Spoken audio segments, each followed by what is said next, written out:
who sacrifice so much to keep us safe.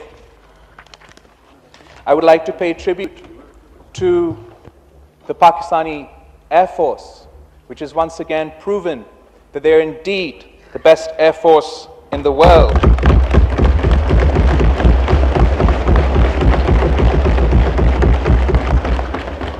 I would like to make special mention of PAF pilot Hassan Siddiqui, who shot down the Indian aircraft that had violated our sovereign territory. And the two courageous soldiers, Shaheed Abdul Rab and Shaheed Khurram, who sacrificed their lives on the line of control. It would be remiss for me not to pay tribute to Shaheed Zulfikar Ali Bhutto, whose foresight in developing Pakistan's nuclear capabilities is today our best line of defense, and to Shaheed Mohtarma Benazir Bhutto, who provided missile technology to Pakistan and further strengthened our defense. Mr. Speaker, I want to make it crystal clear that the significance of India's belligerence and naked aggression cannot be underestimated.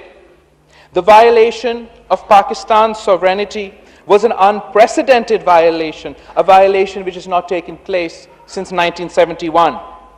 And the onus of this escalation falls solely and squarely on the shoulders of Mr. Modi's Hindutva extremist government.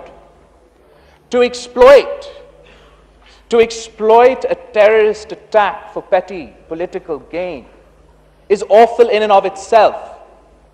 But to politicize war between two nuclear-armed nations just so he can perform in his electoral arena is really to descend to new depths of depravity. The world, Mr. Speaker, may not know Mr. Modi, but the very countries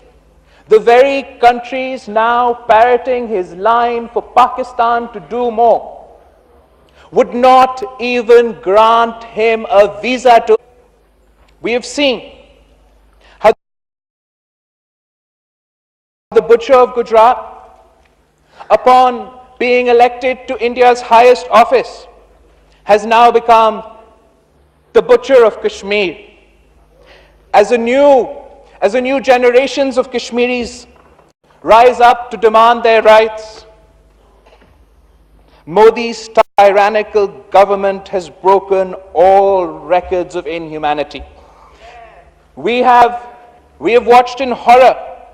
We've watched in horror as the world stood idly by while young Kashmiris were blinded by pellet guns, while they were used as human shields, while rape was deployed as a weapon of suppression, oppression, and terror. The United Nations resolution calling for a plebiscite in Kashmir gathers dust while the world is apathetic to the plight of Kashmiri Muslims. Let the plebiscite take place. Let the people of Kashmir deploy their democratic right and choose their destiny. And we can guarantee, Mr. Speaker, that there will be no such a terrorist attack in Kashmir ever again. Obviously, those who condemn violence must condemn violence on all sides. But the Pulwama attack wasn't the same as Mumbai or any other attack. This was not an attack by non-state actors coming from another country. This was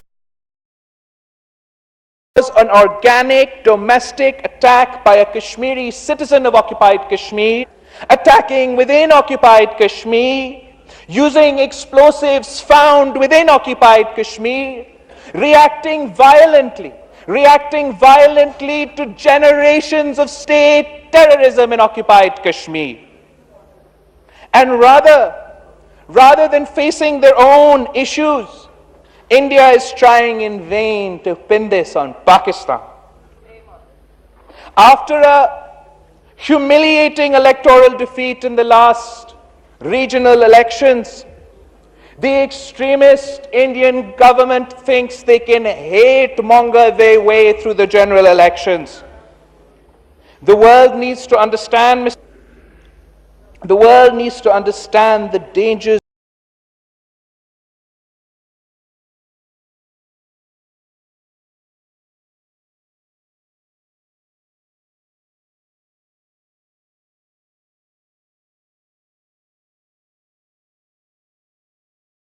We've already allowed for the violation of international law when it comes to drone strikes and sovereign.